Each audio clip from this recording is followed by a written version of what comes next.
Welcome, everybody. Today, we're going to be learning how to transform water into wine, aka a better pawn structure into a winning advantage. Now, if you're below 1500, this happens a lot. It happens even more often than a crypto bro uses the word blockchain. So, in order to showcase the conversion process step by step, I'm going to be walking you through 3 games that I played on my speedrun account featuring the Caro-Kann, but you can apply these ideas in any opening really. So if you're ready to become a better chess player or at least an alcoholic, let's dive right into the games. Welcome back, everybody. Getting ourselves a Serbian opponent, one of my favorite countries. Gonna be going for the Caro-Kann. We see knight f3, which is normally gonna go into exchange. Yeah, funny thing, he even removed that. And okay, it's gonna be simple game. Knights on natural squares. Bishop goes outside the pawn chain. Light square bishop. As long as you do that, you're gonna be okay. And then we'll try to attack him on the queen side, basically in this side of the board. Why? Because we have the open file for the rook. We have no more c-pawn, meaning that our rook can activate using that file. Knight c3, a bit of a mistake. Usually you want to get the connect 3 as white, get a smooth pawn structure, otherwise d4 could become vulnerable in some variations. I'm going to get the bishop out and he plays h3. Now, keeping is fine, but as a rule of thumb, okay, I created this rule in the exchange variation. Whenever he either has knight on c3 or bishop on b5, you can always take on f3 and it's gonna be a top computerish move. And wow! G takes on f3. Yeah, as much as I love Serbia, I don't know what to say about that move. Weakening your pawns without really, basically without any reason. It's definitely not what the doctor ordered, but yeah, you never know. There are doctors out there operating without a degree, so you never know. But yeah, okay, he goes bishop to b5. Now, okay, this is not only bad in the endgames, but more importantly, my opponent is not going to be able to find shelter for his king. That would be the main drawback. Okay, on bishop b5, I'm going to show you one of my life hacks. When he wants to take on c6, taking with the pawn is nice, but I feel like even nicer is to actually take with the rook. Because take with the rook, that's gonna give us pressure on the open file, and then we can start chasing the knight away so we can win pawn on c2. Okay, he goes queen e2. I'm gonna do knights on like natural squares, bishop on e7. Yeah, that would be the really easy thing. Plays bishop g5. Now, this creates a bit of a threat. Let's see if you can spot what is the problem behind bishop takes on f6, queen takes on f6. Then, yeah, white has a pretty strong move. I feel like we could get into some trouble perhaps in that position. So pause the video and think about it. Now, assuming you are a good student and did, there will be knight d5. So notice that the drawback with queen on f6 is that it no longer defends the pawn. So he will have knight d5, exploiting the pin. Although, if we really go down the rabbit hole, probably we're still fine after queen d4. But it's unnecessary complication. So I'm just gonna do bishop e7. Get ready to recapture with a bishop so that there is no more hanging pawn on d5. And we keep healthy pawns. And he goes f4. Okay, this is actually a very interesting kind of strategic moment. Because what do you think he's threatening with f4? Well, obviously he wants to play f5 and create a mess. Surely we can take, but it's not like that pawn was super meaningful anyways. So here, important concept. Whenever opponent wants to, let's say, get rid of his double pawn, it's important to try to fix it. A very important concept. So I think I'm just gonna do the move g6. I'm kind of skeptical whether this is best according to the computer or not. Like probably, yeah, giving up a pawn. It's not really something we should be afraid of, but I think it's a very important like practical skill to get into this habit of fixing a pawn. For him, it was interesting to sacrifice because it was opening up the file on the king, but now after we take with the g pawn, I feel like he's never really gonna push anymore. And we have managed to fix the pawn, and then we have ideas to start attacking it in the future, like okay, let's say maybe we castle, then some knight h5 move. The pawn is basically won already. We just have to try to avoid any potential tricks by our opponent. So g6, fixing the isolated pawn. And next up, yeah, I wanted to mention this idea for a while. We could have also played a6 with the point that this is forcing him to give up the bishop pair. Which, yeah, I might do now, but man, since he is playing this way, so I just did g6. Now he wants something like that to activate, maybe create some weird nonsense. I'm just gonna do this move. We're basically saying that, okay, 2 moves in a row, we're fixing his isolated pawns. I'm not planning to take, no, that's gonna improve his structure. I'm just fixing the pawns, and then maybe I'm gonna force him to move the bishop with something like h6. Yeah, okay, so he took. Yeah, just to finish my point here, after a6, sorry for interrupting, my opponent made a move and distracted me. A6 would have forced him to take. Because if he tries to keep the bishop, then we could have broken the pin with b5. And after bishop b3, knight takes on d4 would have been available because the knight would have no longer been pinned. So a6 could have been nice to secure the bishop. Well, turns out we didn't have to play it because he just took by himself. And now, okay, this is interesting. So I have 2 moves. I know I played rook c8, so we can take with the rook, but still, you don't want to autopilot. You want to think a bit and dive into the position. Imagine the position is a pool and you're not going to dive in it in a second. You're going to think about it for a little bit, at least. So, taking with the rook, okay, what is he going to play? Let's imagine he just takes. Yeah, you have to take into account the forcing continuations. We take with the queen, and the only move that could potentially bother us is f5. Now, the problem with f5 is that if we go gf5, the knight on h5 remains undefended. So, can we go ef5? Problem with that move is he's gonna be able to trade queens and then go knight takes on d5 with check. So maybe for that reason, we just go bc. And after bishop e7, queen e7, f5. We have simple move ef5 and we just have an extra pawn. So yeah, I'm gonna do that. See, that's why you need to have a flexible mindset. I could have been, yeah, like really stubborn. I played rook c8. Well,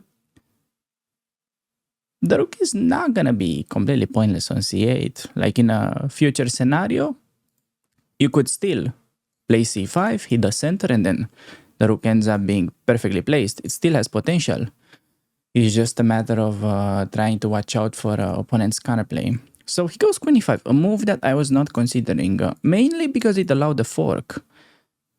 Now, okay, f6, queen e6, we can obviously take the bishop, and he doesn't really have any compensation, so yeah, I think that should be good enough to win. Also, there is move like short castle. And short castle, the rook is no longer hanging, and if bishop h6, I mean, I can play bishop f6 intermezzo, or I can even move the rook, because the knight covers mating square. So, probably I'm just gonna do f6 now. I mean, it's a fork, why not fork him? And I think queen e6 would just pick up the bishop. No need to be fancy with like queen d7, yeah, try to do queen trade. I don't see a way to pick up the bishop after. He will stay on h6 and it's not easy to win it. So yeah, f6. Notice that everything we're doing, we're playing solid, and opponent goes very aggressive. Now, if he slowed down eventually, he'll just be lost strategically with all these weak pawns.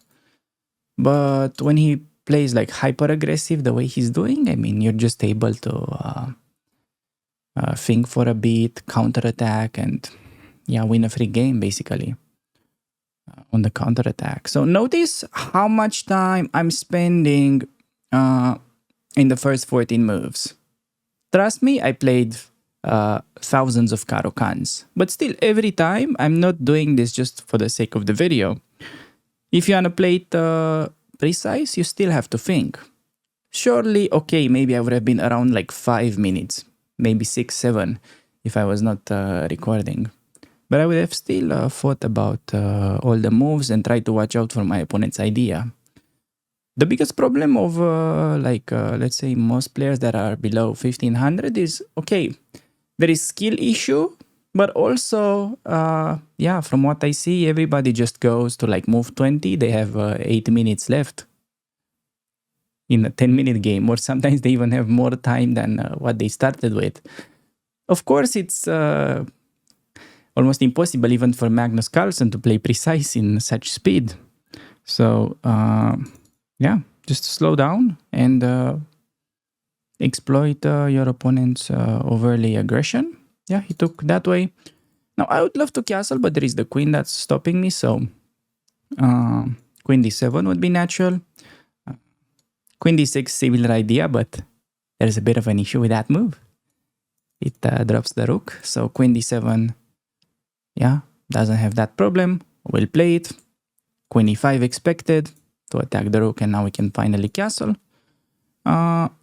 Yeah, do I have a way to trade the queens to force that? I don't see it, so I'm just gonna castle. Not afraid of rook h5, because then he's sacrificing a bit too much. Like, sure, you sacrifice, but to what point? Okay, he castles long. Now, okay, we have extra material, just time to liquidate.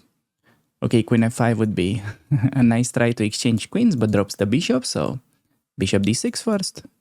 Get rid of his most aggressive piece. Normally, whenever you see one of your opponent's pieces in your camp, you try to get rid of it immediately. And yeah, I want to basically bring the rook also onto open file. And maybe looking for queen f5, queen f4 ideas as well. Just try to shove that queen trade down his throat, basically. Okay, queen there. I can take with tempo. I can bring the rook. The thing is, the h5 knight brings me such nice protection that I'm gonna keep it there, and I'm probably gonna take on f4 with a piece or with a rook. Yeah, I'm keeping the knight over there. So take with tempo. He's gonna go like queen g2 now, I expect, maybe there. Or queen d3 could be another move, yeah.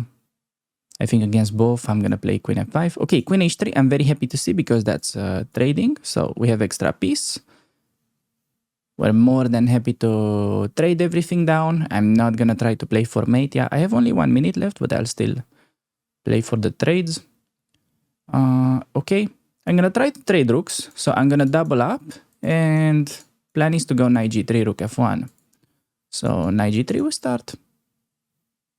Expecting rook g1, and then rook f1, I force trade. Yeah, okay, here it is. If he takes the knight, I mean, take rook, and the knight is also like, happens to be protected. You want to trade the rooks, then okay, if possible, I would love to trade his knight as well. But not that easy. Okay. Trading king d2. That makes me wonder whether there is a check, but probably not. So I'm gonna take and notice this. Remember, you look for trades. I could bring the knight, but then he can decline. Sure, you're winning, but it gets more complicated. So you go bishop before you pin. Then eliminate the knight, and yeah, with the final piece, also his final hopes will disappear. This is how you win most of your chess games. Just extra piece, you exchange, you let him naked king. He likes to play with naked king, I mean. Fine by me. Push the pawn, yeah. Okay, he'll try to do some nonsense. I'm just gonna queen. If not, I'm gonna bring my king. Okay, push, push. Now I can probably sacrifice the knight. Yeah, you can do a little bit of calculation. You can keep the knight if you want to. Both are fine. Yeah, push. I'm gonna be first, but just for safety measure. I'm gonna do the knight to stop him, so you don't have to calculate. Sacrifice. Bring a queen. Now, okay, the endgame is easily won, but I'm gonna get the second queen. Yeah, okay, let's keep the a pawn. So I'm gonna do queen b1 check, then queen c2. And I'm gonna let him promote and I'm gonna sacrifice the queen. This is like the easiest. Yeah, so we trade, bring another queen. And finally, yeah, this is fast forward, the easiest way to convert. Yeah. Okay, I'm just gonna do a bit of pre-moving. Now it just enters this simple phase of the game where we get the second queen and we ladder checkmate. This is literally how you can do it in all your games. Just try to not stalemate. And now it comes with checks, so no problem. Just standard procedure. Surely it was a bit of a, let's say, slow conversion, if you wanna call it that way, but it's really like the safest conversion possible. Like, this is how you should aim for it. Just zero risks. And, you know, you always have it in the bag if you do it this way. Like, notice, okay, the game lasted 64 moves. This is very important to watch out for. We had the winning possession on move 14, right? Point is, you're not trying to really like rush the win, even if you're winning. You just want to look for ways to avoid complications. And by doing these trades, of course, it's going to take like a little bit longer. But he never really had any chance for counterplay. Like, you just noticed how we just forced his rooks off, and then we forced the knight off. Okay, I mean, at the end, you have other ways to convert as well, but this was like simple method. I just sacrificed my knight for his pawn. He wasn't really able to avoid that, and then, yeah. Really, all you need to do to convert extra pieces. So yeah, I hope you guys enjoy this conversion. You can see that you really don't have to do all that much to defeat 1900 ELO players. So with that being said, I think we can move on to the following game. Welcome back, everybody. We have managed to get another black game against almost 2000 rated opponent from the US, Secret Agent Randy Beans. That goes for your favorite opening. If you're watching this, this is probably your, I mean, favorite is a weird way to put it. Probably the opening that you hate the most as a Caro-Kann beginner. Well, hopefully. Yeah, we're gonna try to show the refutation. I gotta be honest, this is super wild. For 2000 ELO to actually get somebody that plays Hillbilly Attack. Yeah, you don't see that very often. He's just like finding a chameleon at your grocery store while you're looking for toilet paper. But yeah, I guess it is really why I came to this video. So, okay, we get very interesting situation in Hillbilly Attack. Like, he plays d3. I would say most Hillbilly Attack guys play d4, but what if d3? Should you grab the center? I mean, all tutorials tell you that grabbing the center is the best. However, I think that by grabbing the center here in the Caro especially, it's playable. But your position gets a little bit loose from my experience, and generally people that play e5 then overextend with e4. So I think it's much easier if you just get the bishop out first and just stick to the simple e6. And what's really important to understand in order to counter the Hillbilly Attack very easily, you can think of it literally as worse version of the exchange variation for white, because their bishop is on a very inactive position. and you get extra tempis. So just gonna play the same way as you would normally do against the exchange. So e6, bishop e7 castle, rook goes to c8, open file, and okay, h3. So, yeah, normally whenever you're dealing with the exchange, we have this rule that we meet h3 in the caro by taking on f3 only if he has played knight c3 or a bishop on b5. Yeah, if not, normally you just retreat, but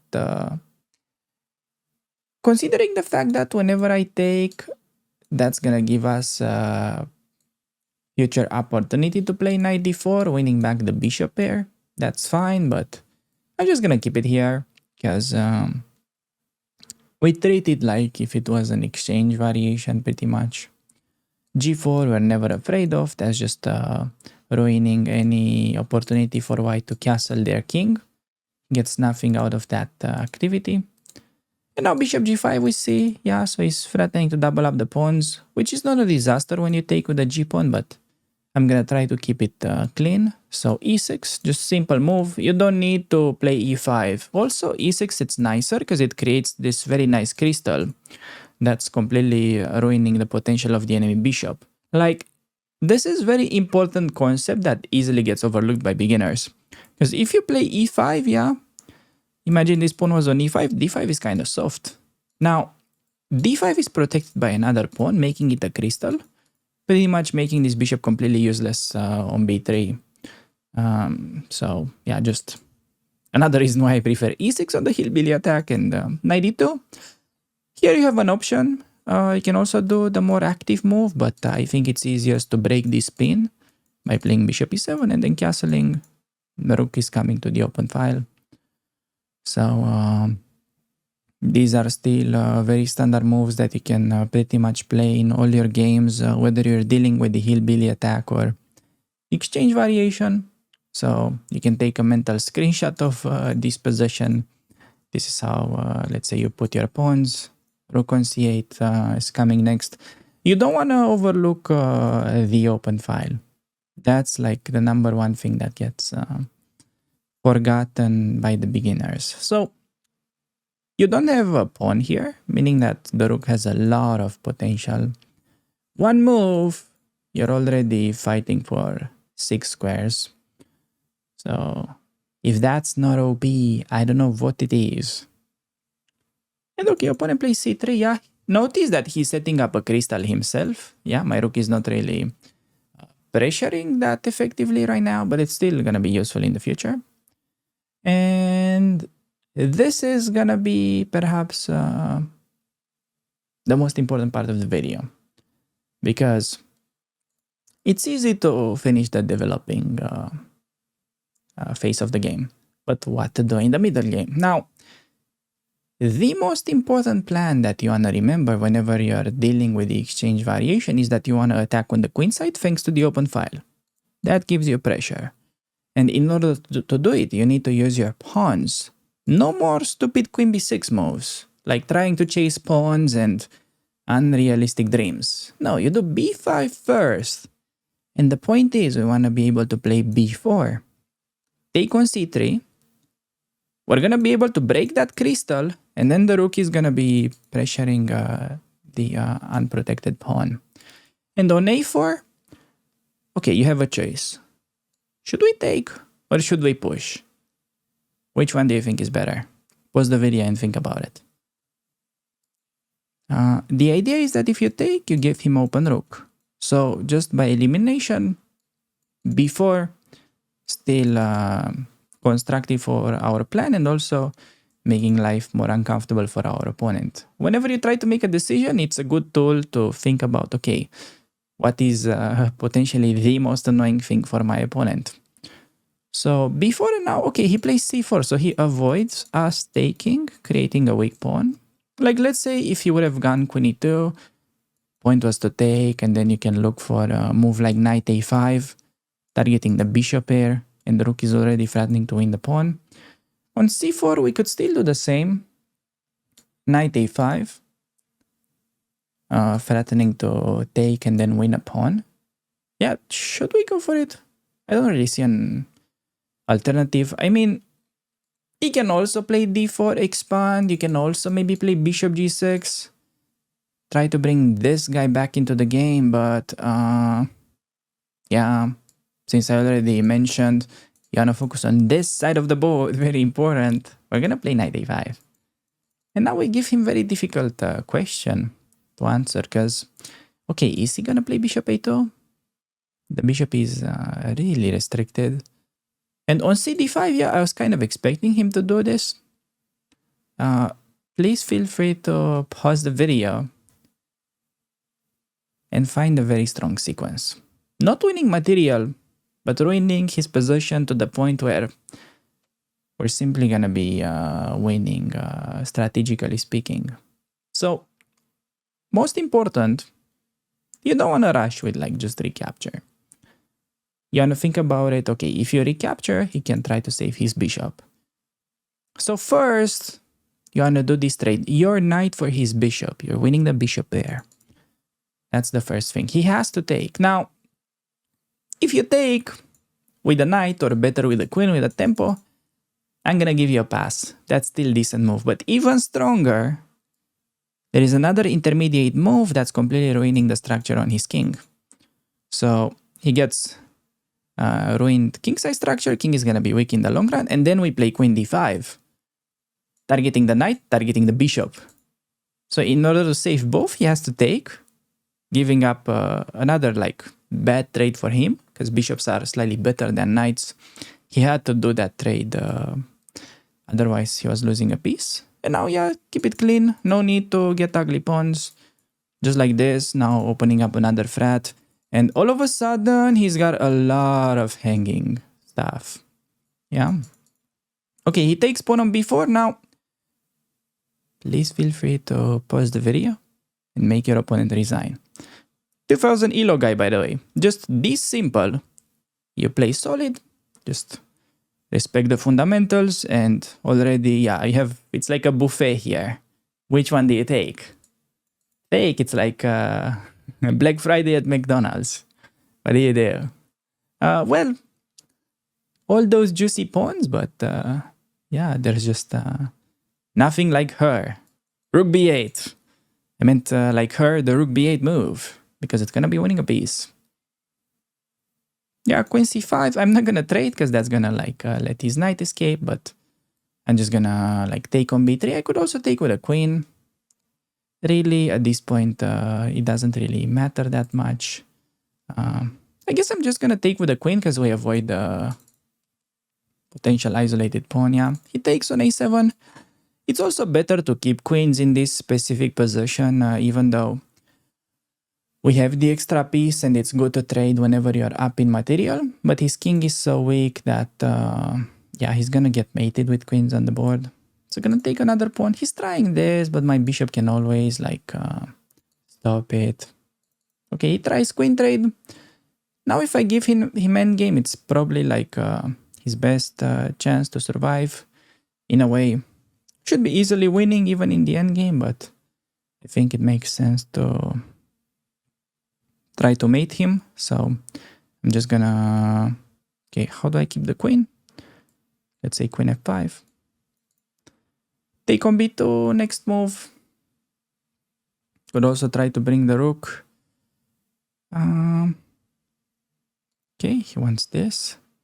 Oh man, this is actually getting a little bit annoying. I should speed up because we don't have time. Okay, just make moves. Moves. Let's bring rook onto the open file. Let him push, and I'm gonna hide, and I'm gonna focus on like winning his pawn. I should make a luft as well. By the way, making a luft is not gonna hurt. Let's make a luft. Yeah, he tries b4, but now, okay, let's just stop the fun. Time to actually collect his pawns.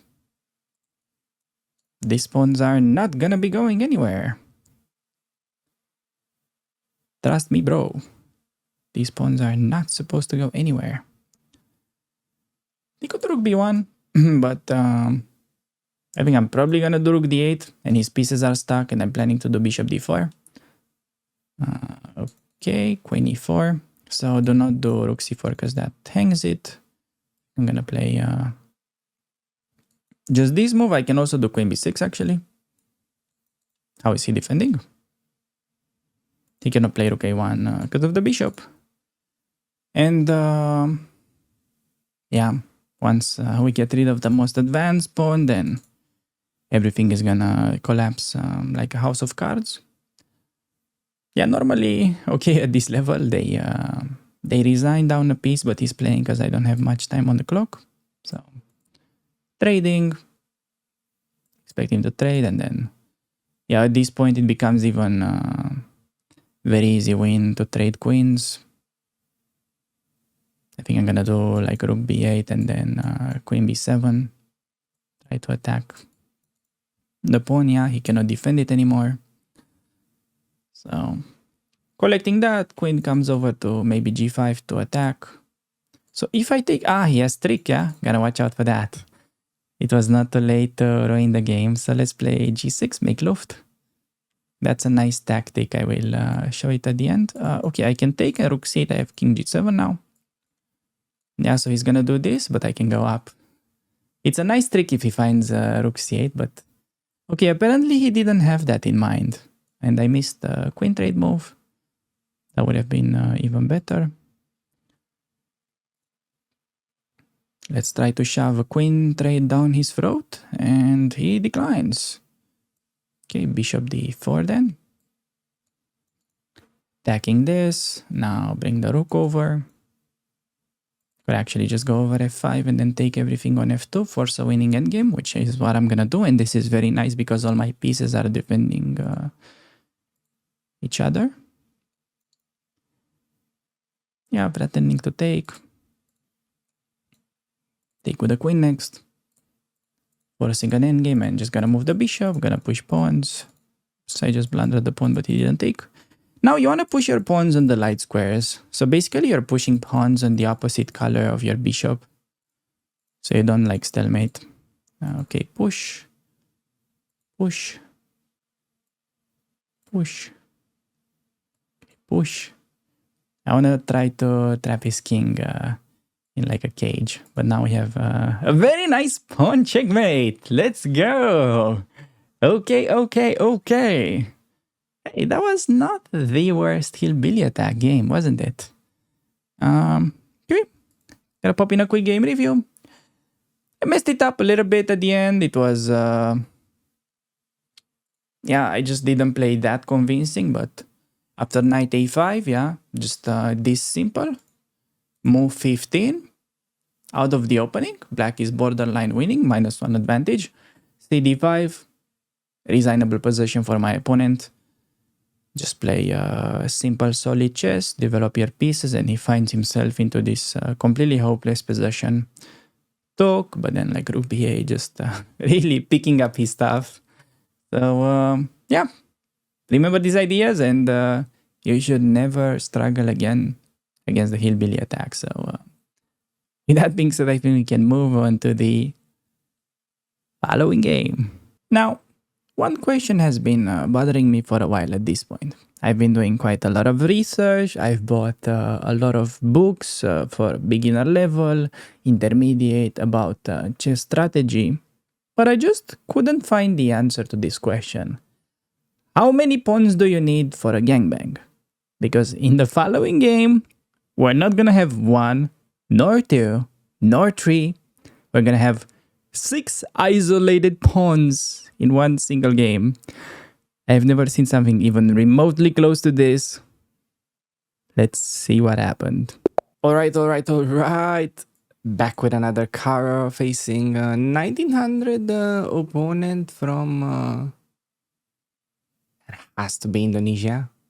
Dude, everybody, there's like... I don't know what is up with this country, but 1900 seems to be, you know, you're pretty much born with that rating in Indonesia, because I don't know why else there are so many people with this rating. And okay, opponent plays c4. Wow, c4 is the so-called Panov attack of the exchange variation. So he had the choice to take, push, or defend. Went for the exchange, and then we're gonna be going on the Panov attack of the exchange. Okay, you can identify the Panov because he gives us opportunity to take and create an isolated pawn on d4. Now, that is very juicy to play against in the long run. It's just that taking right away would give white speedy development. So, oops. In order to get the most out of it, you want to wait for white to, touch the bishop once. So whether he plays bishop e2 or bishop d3, only then you want to go dc so that he wastes a move pretty much by moving the bishop twice. So we're going to start with a knight, and then I'm going to play e6 probably. While, I'm going to go e6, bishop e7, simply waiting to see whether he plays the bishop or not. So I'm not going to do the bishop out here. We do the bishop out in like 90% of the cases in the Caro-Kann. However, when they play c4, pressuring the center, if you go bishop out, you're vulnerable to this queen b3 move. That's a pretty nasty double attack, attacking both d5 and b7. So you can totally get away with e6. And the other layer behind the explanation is that it looks like we get a bad bishop, but not in the long run. Because since he has played c4, that gives us the opportunity of taking and then solving the problem of the light square bishop with b6, bishop b7, getting very juicy access along the long diagonal. So he plays a3. Okay, a3, it's a bit of a slow move.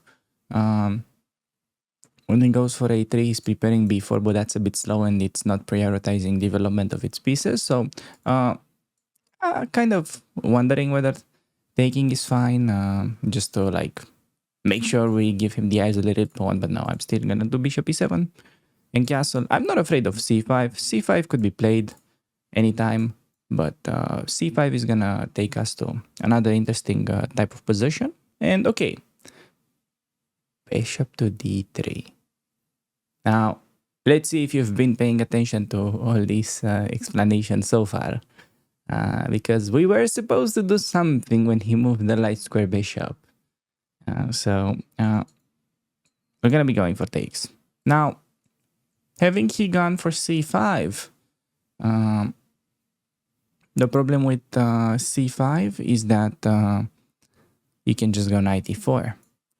And yes, white gets a bit of space on the queen side, but you're able to get lots of counterplay in the center, like knight e4, supported with f5, bishop goes to f6, and then we can also look for bishop d7, bishop e8, bishop h5 idea to activate the light square bishop. And then the b8 knight goes to probably c6 at some point.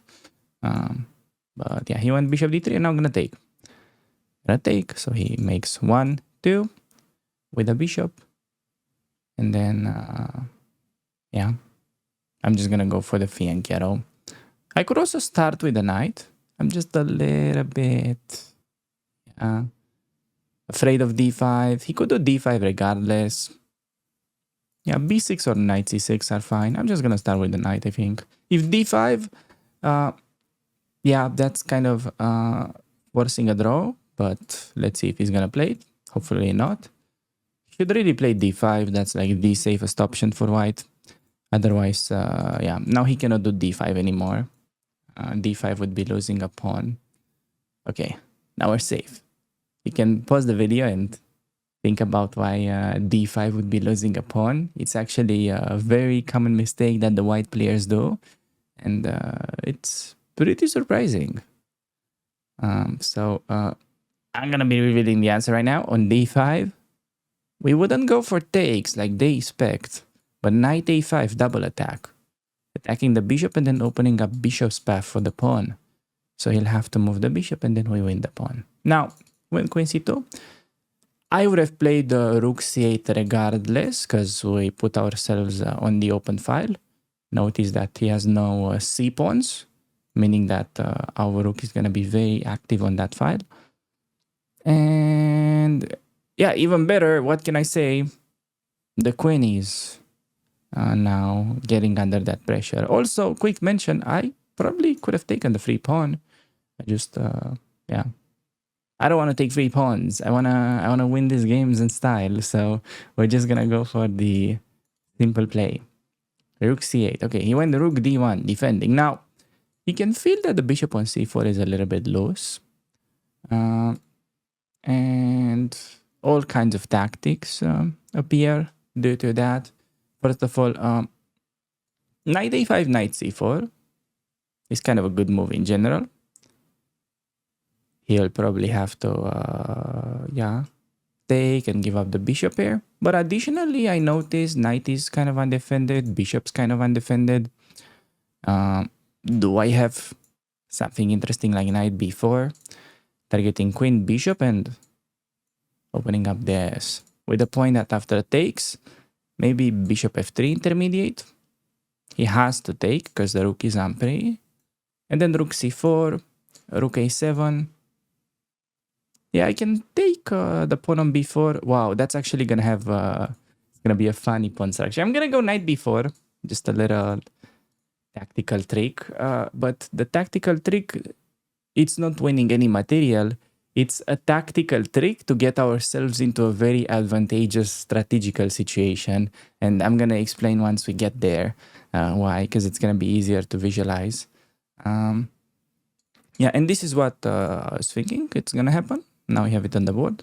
Rook a7 I expected. And yeah. We can pick up the b4 pawn. With the rook is safest, but okay, he plays b5. Now, let's just pause for a little and look at his pawns. He has 1, 2, 3, 4 pawn islands. The more islands you have, the worse.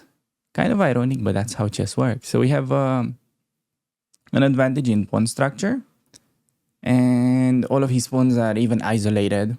So we are pretty much just strategically winning because we're going to be able to attack these pawns easily to the point where it's going to be unable to keep everything together. And yeah, we should be winning without really any tactics, but yeah, I'm just going to try to play simple moves. First of all, rook d4. Feels like winning a pawn. But I'm just gonna do queen d7. I just want to sit on his weaknesses. I'm gonna play rook c8 and yeah, just defend a7. That was the point of the move.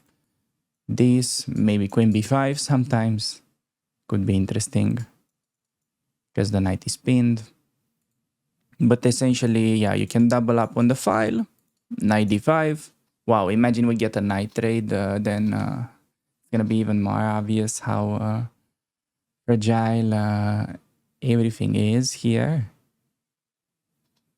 Yeah, I can say this pawn structure is almost as fragile as the ego of an average League of Legends player. And I'm like not even exaggerating. You think it's pretty difficult to get to that? Well, that's what you get when you have 8 pawn islands and everything is isolated.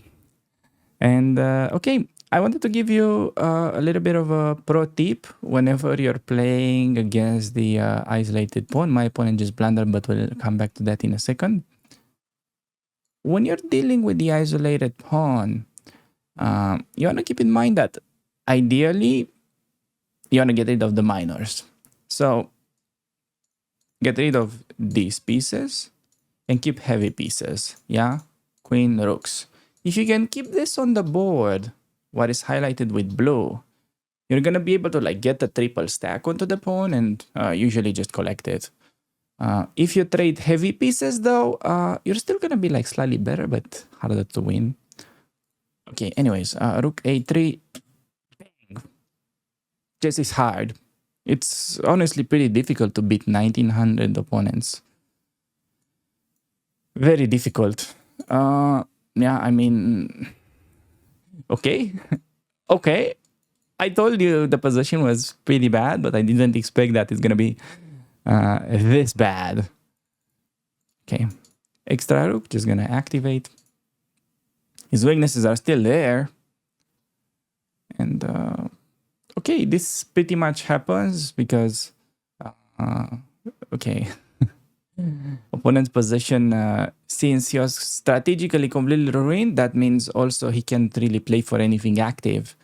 Because in order to play for anything active, you need to look for a pawn break. But what kind of pawn break can you prepare when all of your pawns are isolated? And usually that means they are fixed. So yeah, he ran out of moves, blundered, and now we have a pretty juicy wombo combo. So feel free to pause the video and look for a way to create simplifications. Well, knight e3 is a simple move, but even better, take it with a rook. Then, yeah. He pretty much just stepped on a pitchfork. Bang. Bang. Z-fork. What is white gonna do? It's actually a pity that I was so happy, you know, he had so many pawn weaknesses. We're gonna start to methodically attack them, move from one to the other, maybe play even for two weaknesses, combine frats. But yeah, apparently it was just a Black Friday with rooks. But hey, hopefully, yeah, what you can take away from this game is how to develop your pieces on the pawn of attack. And yeah, now I'm just gonna like focus on the isolated pawn. And some of the general yeah, ideas to keep in mind whenever you're dealing with this kind of positions. So isolated pawns, okay, just don't allow any of that. And yeah, generally whenever you have a position with an isolated pawn, you're gonna be better in the end games. But yeah, the side that has the isolated pawns tries to compensate with some kind of attack. Especially for low elo, I would say it's pretty difficult to come up with a clever attack. So already you give yourself isolated pawn, you have to prove something not to be worse in the long run. So that's why I normally don't recommend such positions. Okay, queen c7, I could take, but that's a no-no. You took the d4 pawn. Bad student. Whenever you're up, look for the queen trade. No need to be greedy. Just get rid of the queens and let him play with himself, basically. Himself and the other two pawns. 1900 opponent, by the way. Gonna pick up last pawn, gonna get a queen. So I want to push, but in order to not get messy, I'm going to cut away his king first. So he's targeting my rook. I'm just going to go. Okay, you can put it on a defended square and go like that. Yeah, okay, I'm going to fix the pawns just for fun. And then, yeah. Okay, opponent still interested to see the technique. And now we're just gonna set up the ladder, mate. So I'm gonna get my queen here, gonna get the rook close to the queen. And yeah, generally you wanna have them like this, next to the other. Bang, and then here. That's how you get the easiest mate all the time. All right. Thanks everybody for making it this far into the video. And in case your social life is just as bad as mine, here is the best Caro-Kann video that I have ever recorded.